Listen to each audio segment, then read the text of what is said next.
Bom dia, boa tarde, boa noite a todos. Estaremos falando um pouquinho aqui sobre a reforma protestante, o seu contexto, como deu o seu acontecimento. Mas antes de falar propriamente dito de Lutero, né, o grande reformador, precisamos entender que antes de Lutero houve homens que também, em seu tempo, já falavam sobre a necessidade da reforma dentro da igreja. E entender também que a reforma não foi um movimento isolado, que teve homens que foram os pré-reformadores. E eu gostaria de citar algum deles. O primeiro que eu gostaria de citar é Pedro Valdo. Pedro Valdo é um francês do século XII. Pedro Valdo pregava que a simplicidade dele, desafiando a riqueza da igreja, porque a igreja naquela época ela era muito rica, e que todos os cristãos deveriam ter acesso à Bíblia em sua língua. Quer dizer, antes de Lutero já falar, Pedro Valdo já falava. E o seu movimento foi precursor das ideias reformistas. Você vai ver que lá na frente Lutero vai implementar muito dessas ideias de Pedro Valdo. E o segundo pré-reformador foi John Wycliffe, que foi um inglês do século XIV, foi um estudioso e teólogo conhecido como Estrela d'Alva da Reforma. Ele é conhecido como um dos principais pais da Reforma.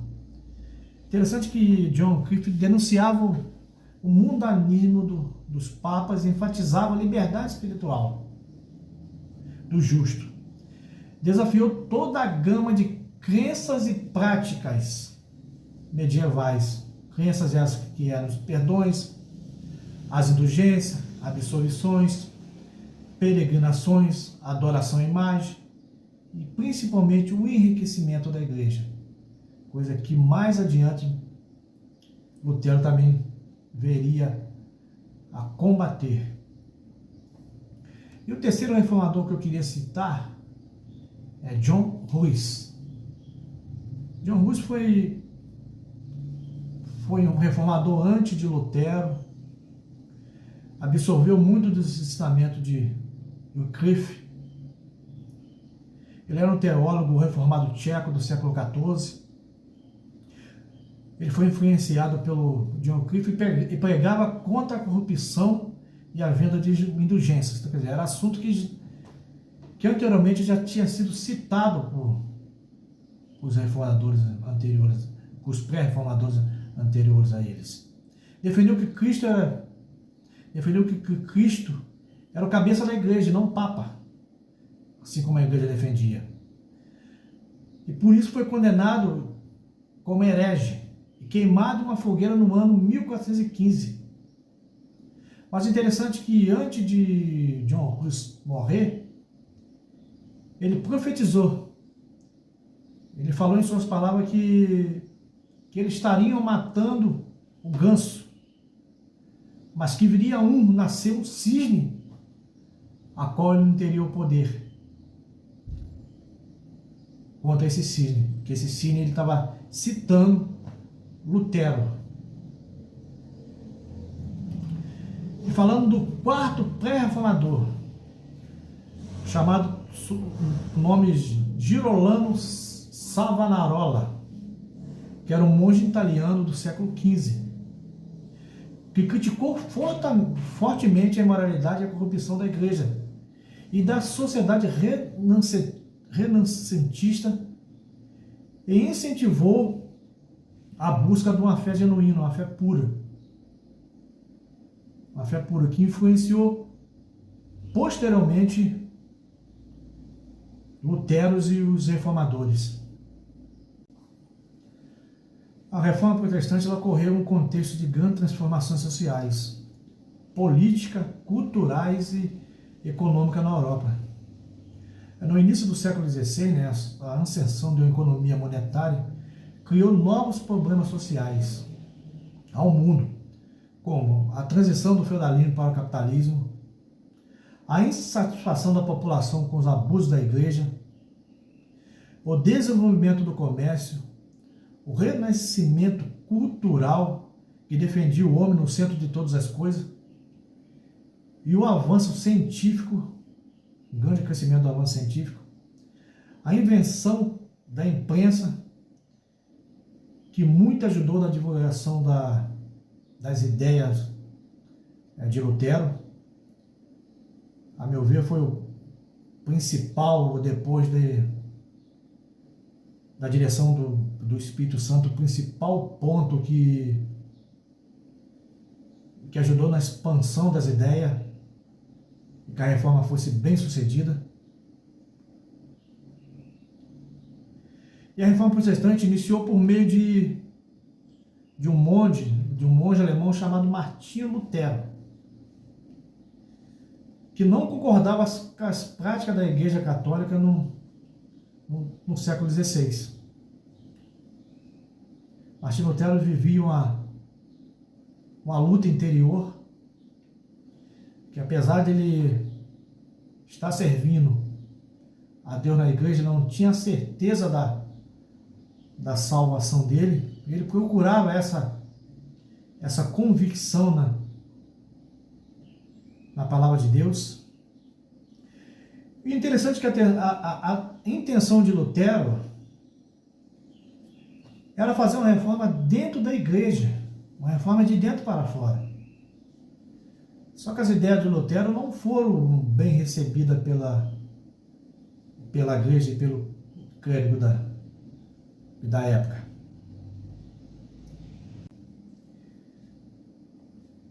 E assim foi elaborada as 5 solas, que são a sola fide, que é somente pela fé, a sola scripturae, somente a escritura, a sola Christi, somente Cristo, a sola gratia, somente a graça, e a sola Deo gloria, glória somente a Deus. Essas 5 solas a qual alteraram para sempre a forma de como vemos o mundo atual. Meu Deus do céu. Precisamos falar também sobre o legado da Reforma Protestante. A Reforma Protestante ela gerou a liberdade do indivíduo, a igualdade entre pessoas, o nacionalismo e principalmente a democracia. Democracia essa a qual conhecemos hoje. Aconteceu também mudanças na lei do casamento, na área da família, e também o movimento missionário, movimento esse que foi diretamente ou indiretamente influenciado pela Reforma Protestante. E um desses movimentos foi a Contra-Reforma, e que a Igreja Católica da época levou adiante, porque ela precisava combater a reforma que estava acontecendo. E assim foi enviado missionário para todos os lugares. Assim como a palavra diz que seria necessário que a palavra de Deus fosse divulgada até os confins da terra, ela foi divulgada até os confins da terra. E a Reforma Protestante, ela deu essa contribuição. Interessante que ela surgiu novos conceitos sobre as instituições de educação, no governo e na saúde. E na política e no Estado moderno é fruto da quebra do monopólio católico de controle do Estado europeu.